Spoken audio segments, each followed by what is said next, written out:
கிறிஸ்துவுக்குள் பிரியமான விசுவாச பிள்ளைகளே, அன்பு சொந்தங்களே, இங்கே இருந்து கேட்கிறவர்களே,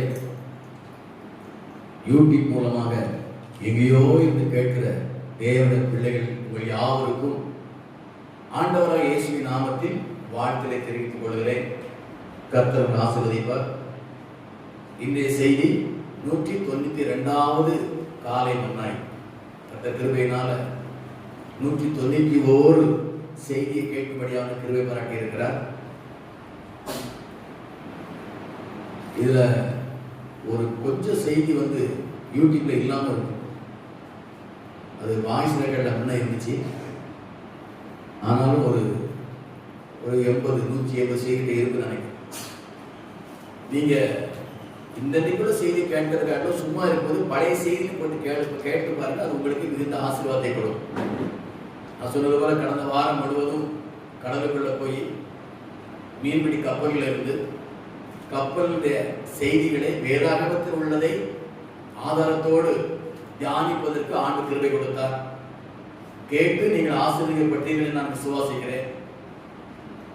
இந்த வாரத்திலும் அப்பம், பலவிதமான அப்பங்களை குறித்து தியானிக்கிறது. விற்கப்பட்ட அப்பம், நம்மை ஆசீர்வதிக்கிற அப்பம்,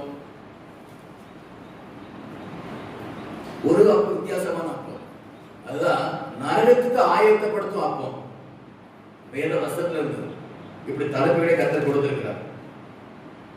ஆசீர்வதிக்கிற அப்பம், அப்பம் கேட்கும் பிள்ளைகள், வானத்திலிருந்து வருகிற அப்பம், நரகத்துக்கு ஆயத்தப்படுத்தும் அப்பம், அநேகரை போஷிக்கிற அப்பம். இப்படி ஒவ்வொரு தலைமுறையும் ஒவ்வொரு நாள் செய்தியை கர்த்தர் ஆயத்தப்படுத்தி கொடுத்திருக்கிறார். நீங்க ஒவ்வொரு நாள் காலையில் நிச்சய முடியும், கேட்க முடியும். விருப்போடு கேளுங்க.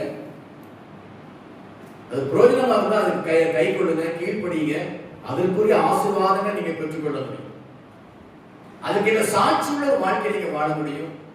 உங்களில் தேவன் மகிமைப்படுவார். உங்கள் நிமித்தம் அநேகர் ரட்சிக்கப்பட்டு ஆசீர்வதிக்கப்படுவார்கள். அதான் பிரதான நோக்கம். பிரதான நோக்கம் சத்தத்தை, இந்த வேத வசனத்தை கேட்கிறவர்கள் அந்த வசனத்துக்குரிய ஆசீர்வாதங்களை பெற்றுக்கொள்ளணும். ஆண்டு வருகைக்கு ஆயத்தமாக இருக்கணும். அநேகரை நீங்கள் ஆயத்தப்படுத்த வேண்டும். இதுதான் இந்த காலை மன்னா ஊழியத்துடைய பிரதான நோக்கம். இன்னும் சொல்ல நம்முடைய ஊழியத்தின் நோக்கமே அதுதான். நம்ம சபை நோக்கமே அதுதான். பரலோகத்தின் நோக்கம் அதுதான். பரலோகத்தின் நோக்கத்தை நாம் நிறைவேற்றும்படியாக ஆண்டவர் கிருபை பாராட்டி கொண்டிருக்கிறார். அதுக்கு நம்ம ஆண்டவர் நன்றியோடு துதிக்கணும், ஸ்தோத்திரம் பண்ணணும், நன்றியோடு வாழ வேண்டும். கர்த்தருக்கு ஸ்தோத்திரம். சரி, இது முடிந்து நமக்கு அந்த திருவிழா இருக்கிறது. நீங்கள் அதுக்கு பரிசுத்தோடு ஆயத்தோடு நினைச்சீங்க, கலந்து கொள்ளுங்க. கர்த்தர் ஆசீர்வதிப்பார். எப்போது கேட்ட செய்தி தான் ஒரு ஞாபகப்படுத்தும். யோவான் சுவிசேஷம் 6ஆம் அதிகாரம் எடுத்துக்கொள்வோம். வேதாகமம் திருப்பி கொடுங்க. எப்போ செய்தி கேட்டாலும் வேத புத்தகத்தை திறந்து வச்சுட்டு கேளுங்க. அது உங்களுக்கு இன்னும் ரொம்ப பிரயோஜனமா இருக்கும். 6ஆம் அதிகாரம் 48 முதல் 56 வசனம் வரைக்கும் வாசிங்க. அதுல இருந்து ஒரு சில வசனங்களை நம்ம தியானிப்போம். ஜீவ அப்பம் நானே ஆண்டு சொல்லியிருக்கிறார். அதாவது நித்திய ஜீவனை அளிக்கிற அப்பம். ஜீவ அப்பம் நானே சொல்லியிருக்கிறாரு. சரியான அர்த்தம் என்னன்னு சொன்னா, நித்திய ஜீவனை ஒரு மனிதனுக்கு கொடுக்கிற அப்பம் நானே என்று சொல்ற. அது சரியான மொழிபெயர்ப்பு. வேதாகமம் பல மொழிபெயர்ப்பு இருக்குது. புதிய மொழிபெயர்ப்பு இருக்குது, பழைய மொழிபெயர்ப்பு இருக்கிறது, ஆங்கில மொழிபெயர்ப்புல பல மொழிபெயர்ப்பு இருக்கிறது. நீங்க ஆங்கிலம் தெரிந்த பிள்ளைகளில் கண்டிப்பா நீங்க ஒரு ஆங்கில வேதாகமம் வாங்கி வாசிக்கணும். நீங்க ஆரோக்கிய வாட்டி இன்னும் வளர முடியும். இந்த வேத புத்தகத்தை வார்த்தை ஒரு நாள் பாச திறக்கிறோம். இனிமே எங்க ஆங்கில புத்தகம் நினைக்கிறீங்களா? ரொம்ப இஷ்டம், சொல்றது என்னுடைய கடமை. வாங்கி வாசித்து பாருங்க, அவ்வளவு அர்த்தங்கள் கிடைக்கும். அப்போ ஒரு மனிதனுக்கு நித்திய ஜீவனை கொடுக்கிற அப்பம் தான் ஆண்டவராக இயேசு கிறிஸ்து சொல்லப்பட்டிருக்கிறது. ஸ்தோத்திரம். நீங்க இந்த 50ஆம் வசனம் வாசித்து பாப்பீங்கன்னு சொன்னா, அந்த 50ஆம் வசனம் வாசிக்க, இதுல புசிக்கிறவன் மரிக்காமல் இருக்கும்படி வானத்திலிருந்து இறங்கின அப்பம் இதுவே. மரிக்காமல் இருக்கும்படி. அப்புறம் சாக மாட்டோமா? சாகும். மரணம் எல்லாருக்கும் உண்டு. மரணத்தை ஆதாம் ஏவாள் சம்பாதித்தார். அன்னைக்கு என்னைக்கு புசியாதே என்று சொன்ன கனியை புசித்தாரோ, இதை புசிக்கினாலே சாகவே சாவீர்கள் என்று சொல்லி ஆண்டவர் சொல்லி இருந்தாரு. ஆண்டவர் வார்த்தை மீறி புசித்து மனுக்குலத்துக்கு மரணத்தை சம்பாதிச்சுட்டாங்க ஆதாமும் ஏவாளும். அவருடைய சந்ததியே இருக்கிறபடினால் இந்த பூமியில் பிறக்கிற ஒவ்வொரு மனிதன், ஏழையோ பணக்காரனோ படித்தவரோ படியாத யாரா இருந்தாலும் மரணத்தை சந்தித்து ஆக வேண்டும். அப்ப ஏன் இங்க இப்படி சொல்லி இருக்குது? இதுல புசிக்கிறவர் மரியாதை இருக்கும்படி என்று சொல்லப்பட்டிருக்கிறது. மரணம் ரெண்டு மரணம், ஒன்னு சரீர மரணம், இன்னொன்று ஆத்ம மரணம். சரீர மரணம் எல்லாருக்கும் உண்டு. இந்த ஆத்ம மரணம் வந்து இந்த அப்பத்தை புசிக்கிறவர்களுக்கு அந்த ஆத்ம மரணம் கிடையாது, நரகம் கிடையாது. இந்த அப்பத்தை புசிப்பதற்கு தகுதி யாரா இருந்தாலும் இயேசுவை தெய்வமாக ஏற்றுக்கொண்டு தன்னுடைய ஜென்ம பாவம், வாழ்க்கை சில பாவங்கள், இந்த பாவங்களை இயேசு ரத்தத்தினால கழுவப்பட்டு பாவ மன்னிப்பு நிச்சயத்தை பெற்றவர்கள், இன்றைக்கும் வேத வசனத்தின்படி பரிசுத்தமாய் வாழுகிறவர்கள் இந்த அப்பத்தை புசிக்கலாம். அவர்கள் இந்த பூமியில் சரீர ரீதியாக மரித்தாலும் இயேசு வரும்போது உயிரோடு எழுந்து நித்திய ஜீவனை சோதிப்பார் என்று சொல்லி சத்திய வேதம் ரொம்ப தெளிவா சொல்லி இருக்கிறது. ஒரு அறிஞன் எழுதினதோ ஒரு ஞானி எழுதின புஸ்தகமோ இல்ல. இந்த வானத்தையும் பூமியை உண்டாக்கின தெய்வம் அவருடைய ஆலோசனைப்படி எழுதப்பட்டதா இந்த வேத புத்தகம். ஆகவே இந்த வார்த்தை உண்மையில் சத்தியம் உள்ளதாக இருக்கிறது. கர்த்தருக்கு ஸ்தோத்திரம். இங்க தொடர்ந்து 53ஆம் வசனம் வாசித்து பாருங்க. அதற்கு இயேசு அவர்களை நோக்கி, நீங்கள் மனுஷகுமாரனுடைய மாம்சத்தை புசியாமலும் அவருடைய ரத்தத்தை பானம் பண்ணாமல் இருந்தால் உங்களுக்கு ஜீவன் இல்லை என்று மெய்யாகவே மெய்யாகவே சொல்லுகிறேன் என்று சொன்னார். ஏன்னு சொன்னா, இதை சொன்ன உடனே அந்த 51ஆம் வசனம், நானே வானத்தில் இறங்கின ஜீவ அப்பம், இந்த அப்பத்தை புசிக்கிறவன் என்னன்னைக்கு படைப்பான், நான் கொடுக்கும் அப்பம் உலகத்தின் ஜீவனுக்காக நான் கொடுக்க என் மாம்சமே என்று சொன்னார். இதை கேட்டவன யூதர்களுக்கு ஒத்துக்கிட்டு வந்துட்டு, நாங்க என்ன நரமாம்சம் சாப்பிடுற ஆட்களாயா, மாம்சத்தை எப்படியா புசிக்கிறது என்று சொல்லி அவர்களுக்கு ஒரு கேள்வி எழுந்தபடினால்தான் ஆண்டவர் அழகா சொன்னாரு, ஐயாங்கவா இதை புசிக்கலன்னு சொன்னா, இந்த ரத்தத்தை பானம் பண்ணணும்னா உனக்குள்ள ஜீவன் இல்லை என்று மெய்யாகவே சொல்லுறேன். உனக்கு நித்திய ஜீவன் இல்லை, உனக்கு நித்திய ஜீவன் இல்லை என்பதை ஆணித்தரமாக சொல்றதை பார்க்கிறோம். தொடர்ந்து அந்த 54ஆம் வசனத்தை வாசிப்போம்.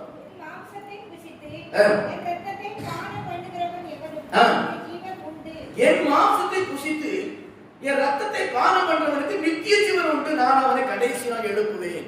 நீ மரித்து போய் அடக்கம் பண்ணப்பட்டிருந்தாலும் ஆண்டவர் இயேசு வரும்போது கொரிந்தியரில் அழகா சொல்லப்பட்டிருக்கிறது, நான் மீண்டும் அவனை எழுப்புவேன் என்று சொல்லப்பட்டிருக்கிறது. அது எப்படி எழுப்ப முடியும்னு சொல்லி சில கேள்வி கேட்பாங்கன்னு சொன்னா ஒரு உதாரணத்தை சொல்லி சொல்லிடுறாங்க.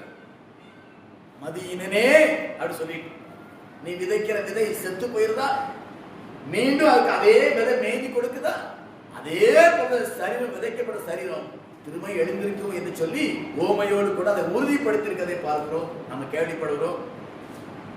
தேவனுடைய பிள்ளைகள் மரித்து போனா அடக்கம் பண்ணும்போது அந்த வசனத்தை வாசித்து தான் அடக்கம் பண்ணோம். விதைக்கிறோம், புதைக்கிறோம் இல்ல, எரிக்கிறோம் இல்ல, விதைக்கிறோம் என்று சொல்லிதான் அடக்கம் பண்ணுவாங்க.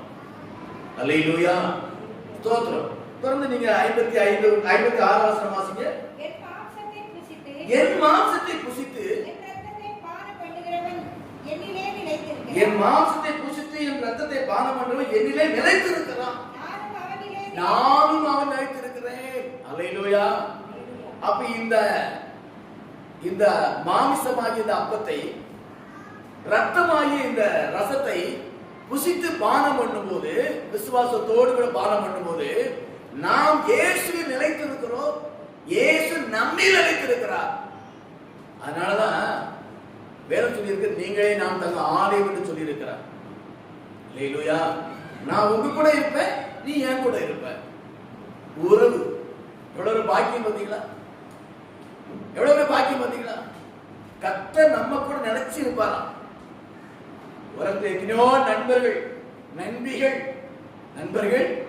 நண்பிகள் சொல்லுவாங்க, உன்னை மறக்கவே மாட்டேன், உன்னை கைவிடவே மாட்டேன் சொல்லுவாங்க. காலம் வரும்போது தொடச்சி போட துணியை போல தூக்கி தூர போட்டு போயிட்டே இருப்பாங்க.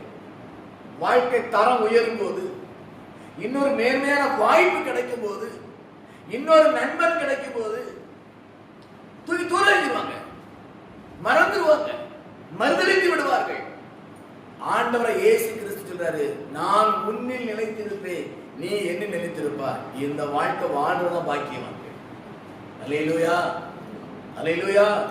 தெய்வம் வானத்தையும் பூமியும் உண்டாக்கின தெய்வம் சொல்றாரு, நான் உன் கூட நினைச்சிருப்பப்பா, ஃப்ரெண்ட்ஸா இருப்பேன், உனக்கு தெய்வமா இருப்பேன், துணையா இருப்பேன், பாதுகாப்பா இருப்பேன், மருத்துவரா இருப்பேன், பரிகாரியா இருப்பேன் சொல்லி இருக்கிறேன். இந்த அனுபவத்தை நம்ம இழந்து போகக்கூடாது பிரியமானவர்களே. இந்த உறவை இழந்து போகக்கூடாது. எத்தனை கிறிஸ்தவர்கள் இந்த உறவை இழந்து பரிதவிக்கப்பட்ட வாழ்க்கை வாழ்ந்து கொண்டிருக்கிறாங்க, பாவப்பட்ட வாழ்க்கை வாழ்ந்து கொண்டிருக்கிறாங்க. ஐயோ என்று சொல்லக்கூடிய அளவுக்கு ஒரு அற்பமான ஒரு வாழ்க்கை வாழ்ந்துட்டு இருக்கிறாங்க. இயேசு கிறிஸ்துவுடைய உறவை இழந்தவர்களாக இந்த உறவை ஒரு நாள் இழக்கக்கூடாது, யாருக்காக இழக்கக்கூடாது, எதுக்காக இழக்கக்கூடாது, நிலைத்திருக்கிற அன்பு காணப்பட வேண்டும். கர்த்தருக்கு ஸ்தோத்திரம். அதுக்கு அடுத்த வசனம் வாசிங்க. ஜீவனுள்ள பிதா என்னை அனுப்பினது போலவும் நான் பிதாவினால் பிழைத்திருக்கிறது போலவும் என்னை புசிக்கிறவன் என்னாலே பிழைத்திருப்பான். பிதா பிழைத்திருக்கிறார், இயேசு பிழைத்திருக்கிறார். நமக்கு தெரியும், நீங்க உயிருள்ள தெய்வமாக இருக்கிறார், இன்னும் செயல்பட்டுக் கொண்டிருக்கிறார், நம்மோடு இடைப்பட்டுக் கொண்டிருக்கிறார். எப்படி பிதாவும் இயேசுவும் உயிரோடு இன்றைக்கு வரைக்கும் இருக்கிறது எப்படி உண்மையோ அதே போல இந்த அப்பத்தை புசிக்கிறவர்களும் நித்திய ஜீவன் உண்டு என்று சொல்லி ஆணித்தரமா சொல்லி இருக்கிற தெய்வம். அல்லேலூயா, அல்லேலூயா. அதனால மரணமே உன் கூறு எங்கே, பாதாளமே ஜெயம் எங்கே என்று சொல்லி வெற்றி முழக்கம் இடக்கூடிய அளவுக்கு கர்த்தர் ஒரு வாய்ப்பை கொடுத்திருக்கிறார். இந்த வாய்ப்பை இழந்து போகக்கூடாது.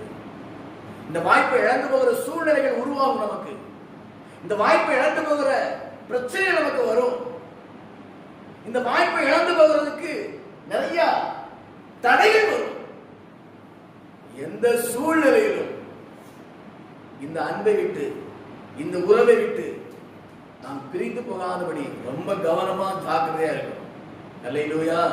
அதோ பட்ட பாடம் பார்த்தீங்களா, எந்த சூழ்நிலையும் அவர் அன்பில் நின்று என்னை பிரிக்காது காத்து கொள்வார். எந்த சூழ்நிலையும் அவர் அன்பை விட்டு பிரிக்காதபடி அவர் காத்துக் கொள்வார். நீங்களும் நானும் நினைச்சா பிரிஞ்சு போயிடும், அவர் விடமாட்டார், அவர் விடமாட்டாரு. நீங்க நினைச்சா, நான் நினைச்சா பிரிஞ்சு போகலாம். ரொம்ப கவனமா இருக்கணும். கர்த்தருக்கு பிரியமானவர்களே, கர்த்தருக்கு ஸ்தோத்திரம். அல்லேலூயா, அல்லேலூயா, ஸ்தோத்திரம். அப்படி சொல்லிட்டு நீங்க பாத்தீங்கன்னா இந்த அந்த பந்தியில பங்கு பெறுவதற்கு வேண்டிய தகுதியை குறித்து நான் எப்போது வாசிக்கிறத நினைவுபடுத்தணும். அவ்வளவுதான். நீ 1 கொரிந்தியர் புத்தகம் எடுத்தீங்கன்னா 11:23 வாசிங்க.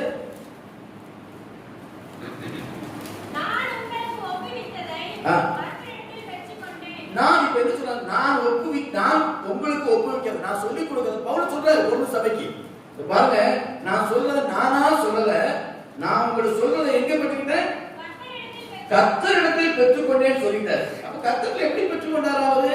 நீங்க பாத்தீங்கன்னு சொன்னா, நீங்க மத்தேயு சுவிசேஷம் 26 அதிகாரம் எடுத்துக்கிடுங்க. மத்தேயு சுவிசேஷம் 26 அதிகாரம் 26, 27, 28 வசனம் வாசிங்க.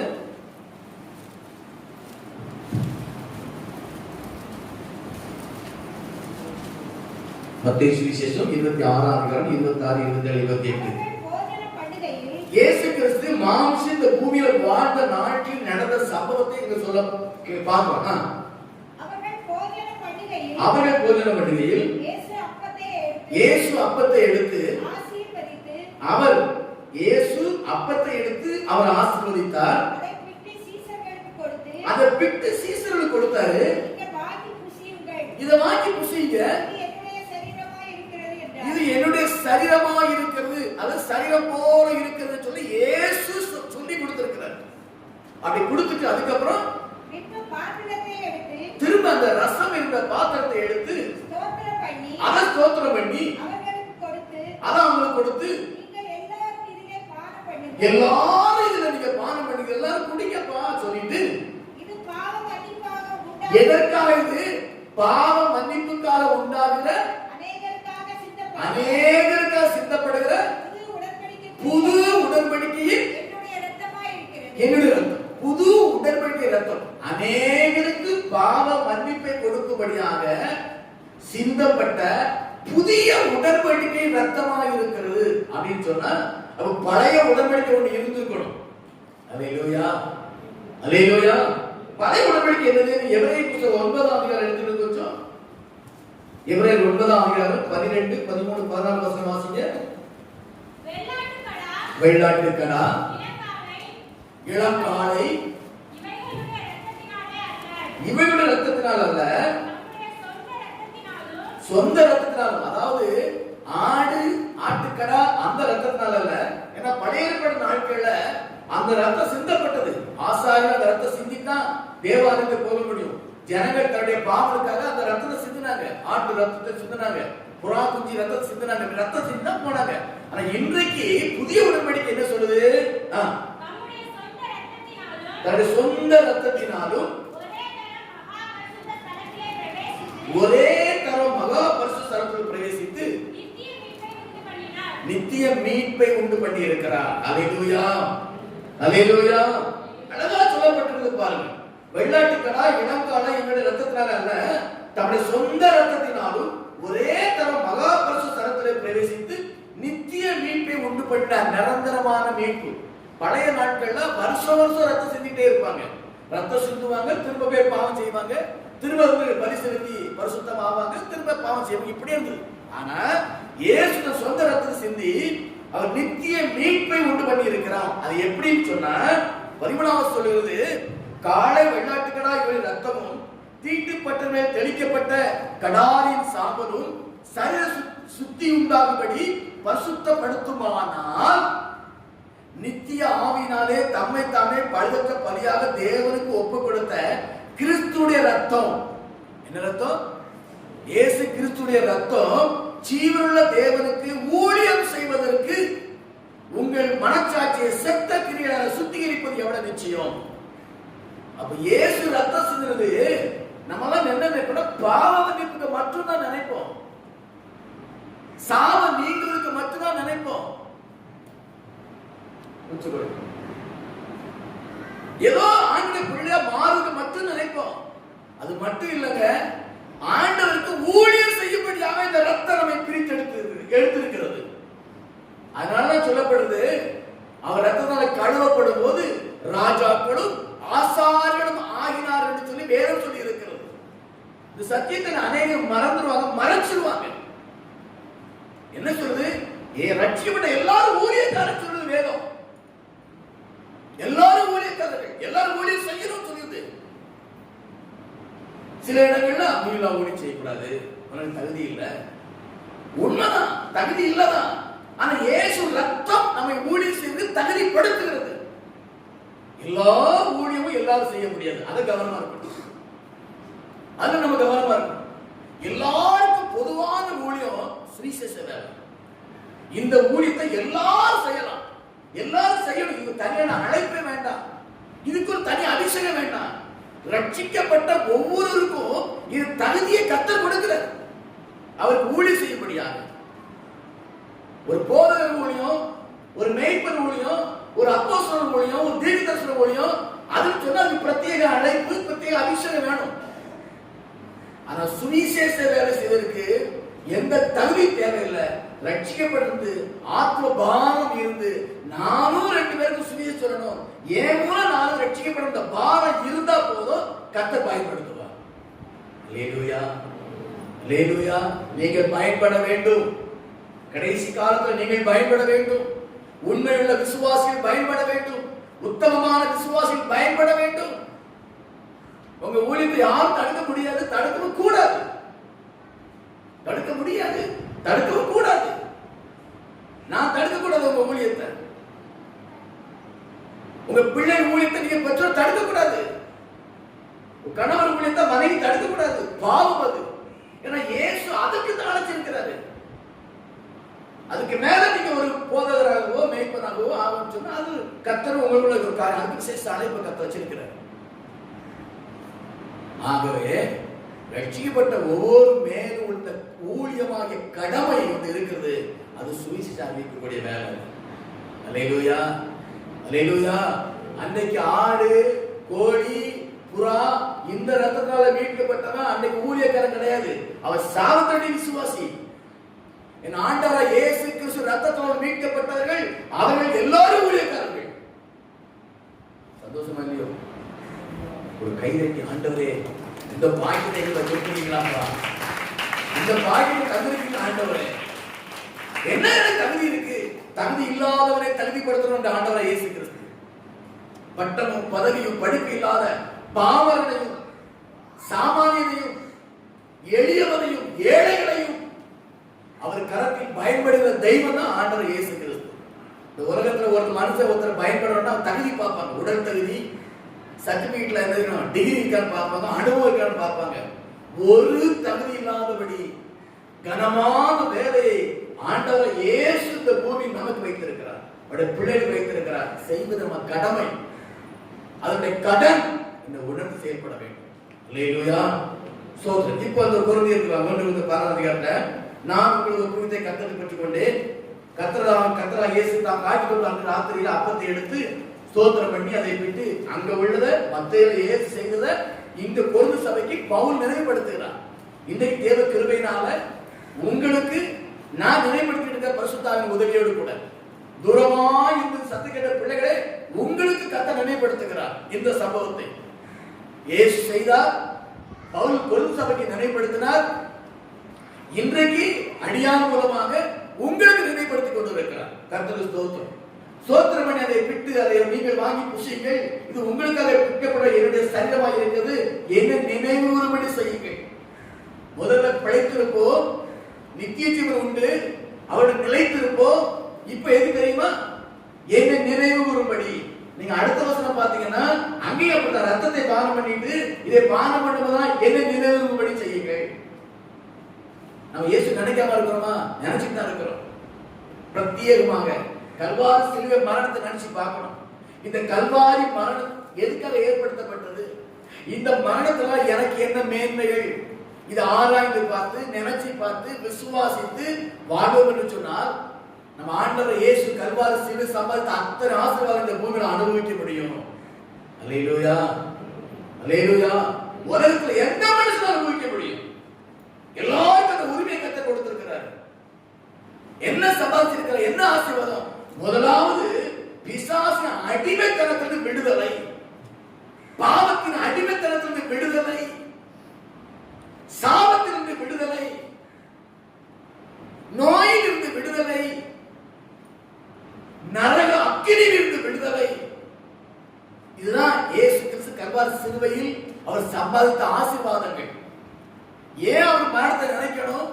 சில வியாதிகள் வரும்போது மரணத்தை நினைக்கணும். ஆண்டவரே இப்படி தடுப்பு என்னை குணமாக்குமே, என்னை சுகப்படுத்துவதற்காக நீ காயப்பட்டீங்களே, என் பாவ மன்னிப்பு ரத்த சிந்தினீங்களே, என்னை ஆசீர்வதிப்பதற்காக நீர் ஆண்டவரே வஸ்திரம் இல்லாமல் தொங்கினீரே, அரை நிர்வாணமாக தொங்கினீரே, என்னை ஆசீர்வதிப்பதற்கு நான் பிழைக்கும்படியாக உங்க ஜீவனை கொடுத்தீர் ஆண்டவரே. இதை நினைச்சு பார்ப்போம் சொன்னா உள்ளம் நன்றியால் நிரம்பும். காலை எழுந்த உடனே அப்பாட எந்திப்போம். நன்றி உள்ள இருதயம். சிலுவை மரணத்தை நினைக்கிறேன்னு சொன்னா அந்த ஆசீர்வாதத்தை நினைக்க மாட்டோம். காலை எந்திரிச்சோட நினைச்சுவோம், இன்னைக்கு நான் படிக்கணும், நாளைக்கு எக்ஸாம் இருக்கு, இன்னைக்கு நான் வேலைக்கு போகணும், தண்ணி பாய்க்கணும், இன்னைக்கு நான் வேலைக்கு போகணும், சம்பாதிக்கணும், சம்பாதிச்சாதானே எனக்கு ஆசீர்வாதம், படிச்சாதானே எனக்கு ஆசீர்வாதம், உழைச்சாதானே எனக்கு ஆசீர்வாதம். எங்க போயிருந்தோம் பாத்தீங்களா? அது உண்மைதான். அதுக்கு மேல நமக்கு ஒரு ஆசீர்வாதம் சம்பாதித்து வைத்திருக்கிறாரே, அதை பெற்றுக் கொள்ள வேண்டும். அந்த நன்றி உள்ள இருதயம் இருக்குன்னு சொன்னா காலை எழும்பும் போது ஏசப்பா அப்படி எழும்புன உடனே அதிகாலையில் திருமுகம் தேடி அர்ப்பணித்தேன் என்னையே. இந்த பாட்டு பாட தூண்டும். காலைதோறும் கர்த்தரின் கிருபையால் மகிழ்ந்து பாடுவே என்னுள்ளோ. பாடும் உள்ள பாடும். நம்மள குறைவா சொல்லல, காலை எழுந்து ஜெபிப்பதற்கோ துதிப்பதற்கோ வேத வாசிப்பதற்கோ விருப்பம் இல்லைன்னா உங்க இருதயத்துல நன்றி இல்லைன்னு அர்த்தம். நாங்க குறைவா சொல்லல, குற்றப்படுத்தல, நினைவுபடுத்துறதுதான் என் கடமை. சிலர் கேட்பேன், காலை நீ பைபிள் வாசிக்கலாமா? இல்ல பாஸ்டர், ராத்திரி வாசிக்க பாஸ்டர். நேற்று ராத்திரி வாசியாமா? நேற்று மட்டும் தான் வாசிக்கல பாஸ்டர். முந்தானத்து வாசியாமா? ஆமான்னு நினைக்க பாஸ்டர். அவனை குறைவா சொல்லல, உன் இருதயத்துக்குள் நன்றி நிறைந்த இருதயம் இல்லை. நன்றி இல்லை. எனக்காக இயேசு கல்வாரி சிலுவையில் மரித்தார்ங்கிற அந்த நம்பிக்கை இல்லை. என் ஜீவனுக்கு அவர் ஜீவனை கொடுத்தார் அந்த விசுவாசம் இல்லை. எனக்காக பாடுபட்டாருங்கிற நன்றி உள்ள இருதயம் இல்லை. அதனாலதான் காலையில் எந்திரிச்ச உடனே நம்ம வாய் காப்பியை தேடும், வேற எதையோ தேடும், ஆண்டவரை தேடும். இதுவரைக்கும் ஒருவேளை நீங்கள் யாராவது அப்படி இருப்பீர்கள் சொன்னார், இயேசுவின் நாமத்தில் அன்போடு சொல்றேன், கல்வாரி மரணத்தை ஒவ்வொரு நினைச்சு பாருங்க. நன்றி உள்ள ஒரு வாழ்க்கை வாழும். நன்றியா இருந்தாலே போதுங்க, அது ஸ்பெஷல் ஆசீர்வாதம். நாய் நன்றியா இருந்தா அதுக்கு என்னெல்லாம் சாப்பாடு கொடுக்கும். நம்ம சாப்பிடலாம். ஏன்? அது நன்றி உள்ள நாய் இல்ல. நான் வெளியே போயிட்டு பால் ஆட்டுங்களா, என்னை வந்து மோந்து பார்க்குங்களா. நாய் நன்றியா இருந்ததுன்னா நாயோட எஜமான ஸ்பெஷலா கவனிக்கிறாரு. நான் நன்றியா இருந்தோம்னா ஆண்டு ஸ்பெஷலா கவனிப்பாரா கவனிக்க மாட்டாரா? கவனிப்பாரா? ஹலோ, கவனிப்பாரா? என்ன கவனிச்சுட்டு ஸ்பெஷலா கவனிக்கிறாரு. என் ஆசையெல்லாம் சத்துக்களை நீங்க ஒவ்வொரு ஆண்டவரால் ஸ்பெஷலா கவனிக்கப்படணும். ஸ்பெஷல் ஆசீர்வாதங்களை பெற்றுக்கொள்ளணும். ஏதோ கஞ்சி கிடைக்குது, ஏதோ தண்ணி கிடைக்குது அப்படி இல்ல. ஸ்பெஷல் ஆசீர்வாதம்.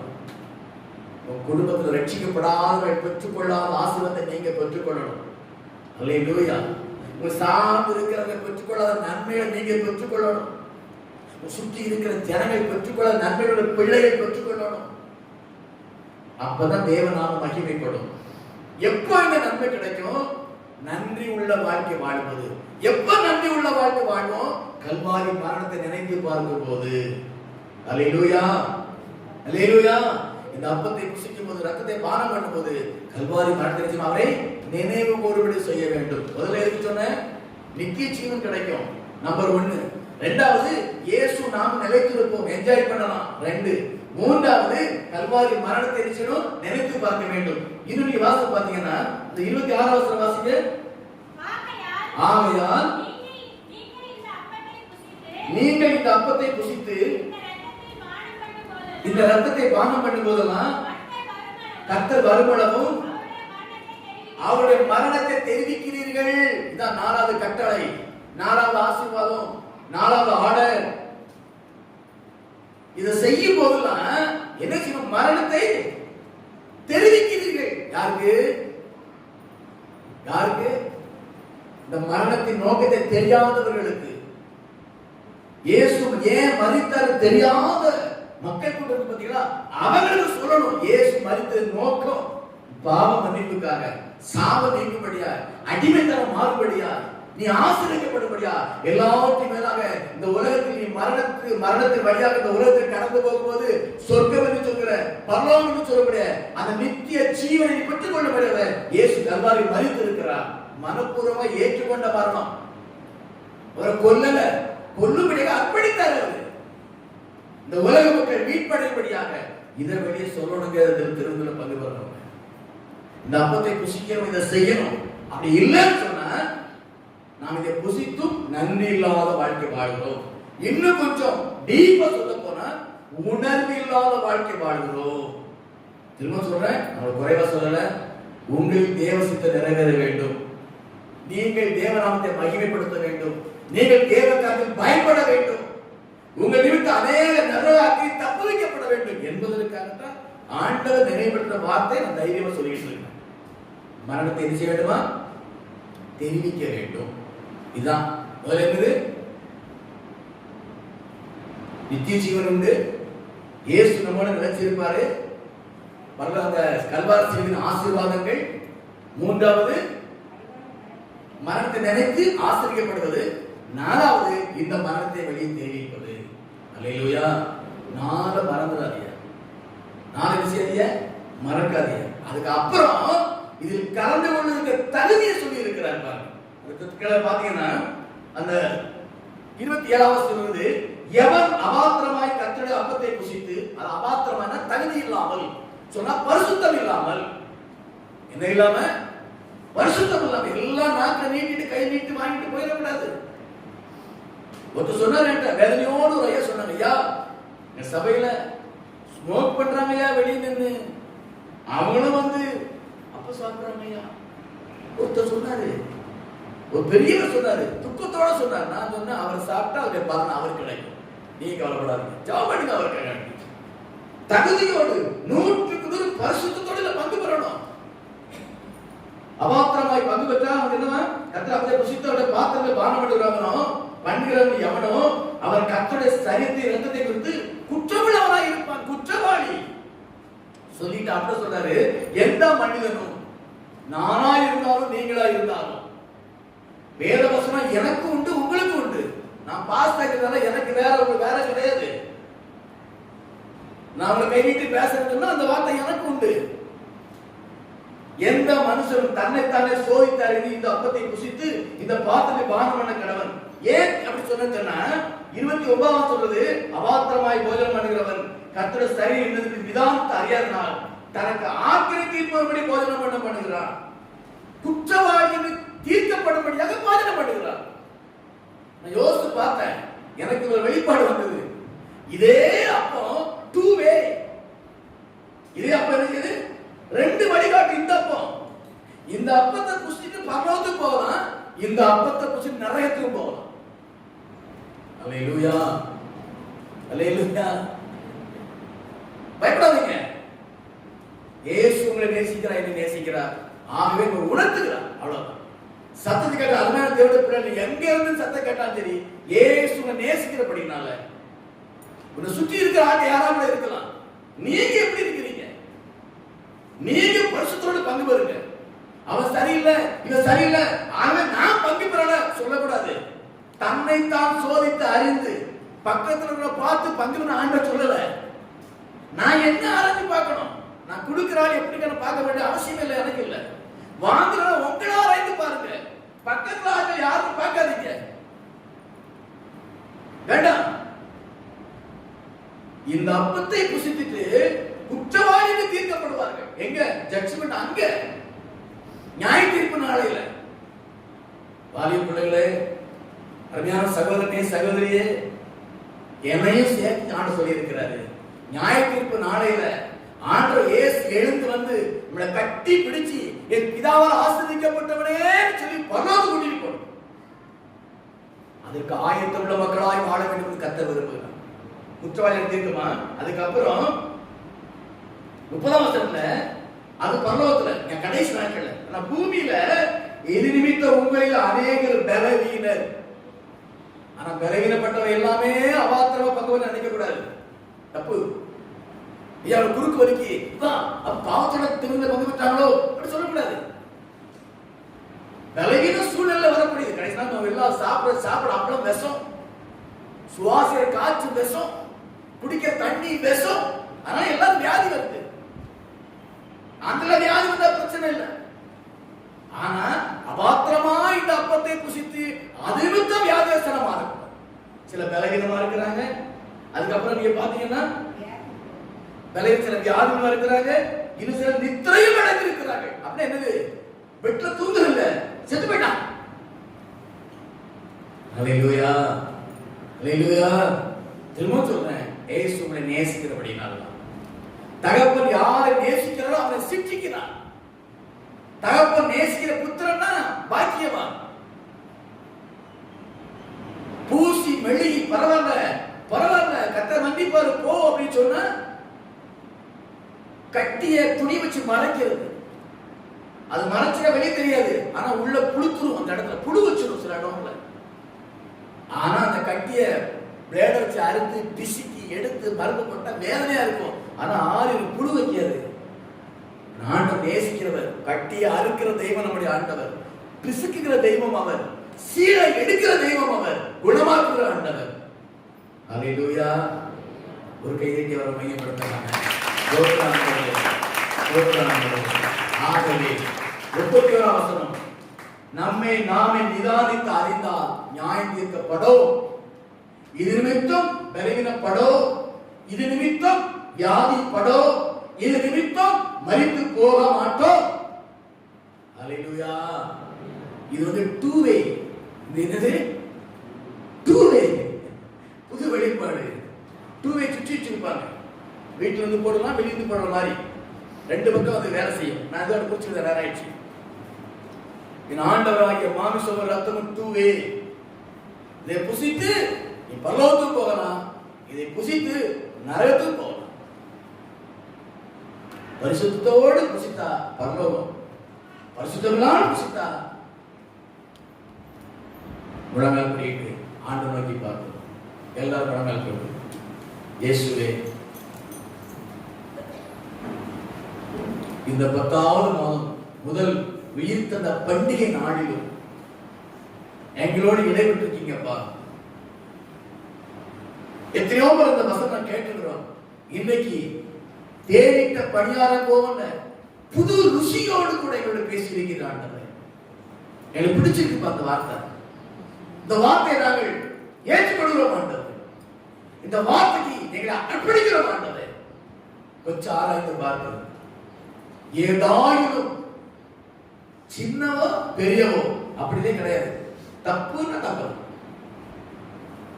ஆராய்ந்து பார்த்து, அருமையான சகோதரனே, அருமையான சகோதரியே, என் தாய் சார்ந்து இருக்கிறவர்களே, என் மகளை போல என் மகனை போல இருக்கிற தேவனுடைய பிள்ளைகளே, யாவருக்கும் ஆண்டவர் இயேசு நாமத்தை சொல்றேன், நிதானித்து ஆராய்ந்து பாருங்கள்.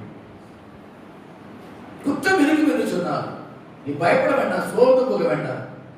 இறக்கமுள்ள தெய்வமே சொல்லி கரங்களை நீட்டி, அப்பா என்னை மன்னிச்சிருங்க, இனிமேல் இந்த தவறைய வாழ்க்கை வராதபடி என்னை உமக்கு அர்ப்பணிக்கிறேன், நீங்க என்ன பாதுகாத்துக்கிடுங்க. என்ன அர்ப்பணிப்பீங்கன்னு சொன்னா, இப்பவும் உங்களை பரிசுத்தப்படுத்தி தகுதிப்படுத்த இயேசு ரத்தம் ஆயத்தமா இருக்கிறது. அல்லேலூயா. ஒரு நிமிடம் எல்லாம் நேர்மணம் நடந்து அதை எழுந்து நின்று ஆண்டோட ஒப்புரவும் கொஞ்சம் ஒரு நிமிடம் எழுந்து நின்று உங்கள் இருதயங்களை நீங்கள் ஆராய்ந்து பாருங்க. உங்க வாழ்க்கை நீங்களே திரும்பி பாருங்க. பரிசுத்த ஆவியான உணர்வுக்கு கொஞ்சம் விட்டு கொடுங்க.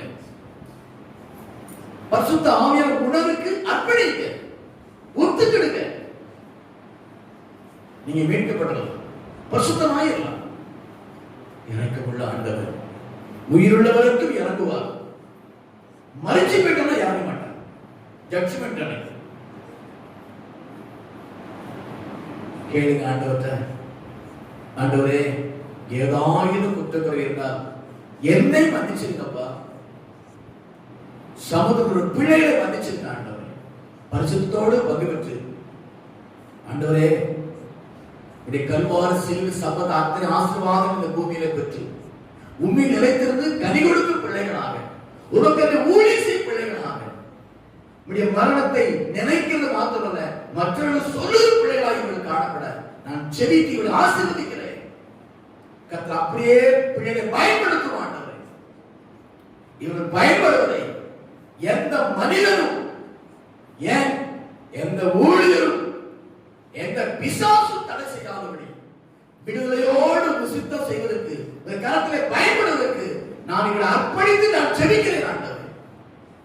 ஒருவேளை தூர இடத்தில் சத்தத்தை கேட்கலாம், மற்ற மாநிலத்திலிருந்து சத்தத்தை கேட்கலாம், ஏன் இந்தியாவுக்கு வெளியிலிருந்து கேட்டுக்கொண்டு இருக்கலாம். அர்ப்பணியுங்கள், கர்த்தர் ஆசீர்வதிப்பார்.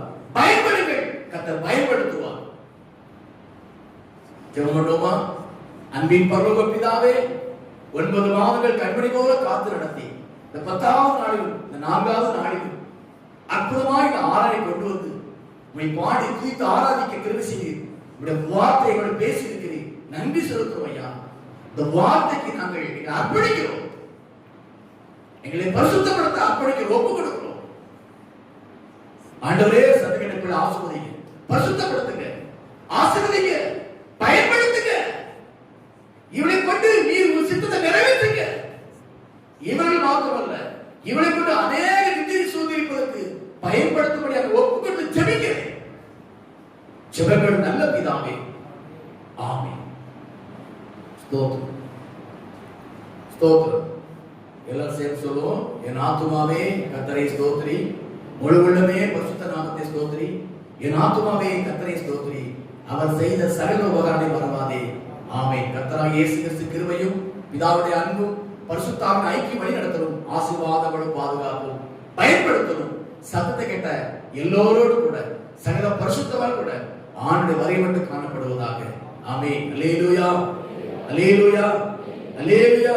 மீண்டும் நாளை காலை மன்னா மூலமாக கர்த்தர் சந்திக்க செய்வாராக. அதுவரைக்கும் தேவ கிருபை தாங்கட்டும். மாரநாதா, இயேசு வருகிறார். ஆயத்தப்படுவோம், அநேக ஆயத்தப்படுத்துவோம். கர்த்தர் ஆசீர்வதிப்பார். ஆமென். அல்லேலூயா.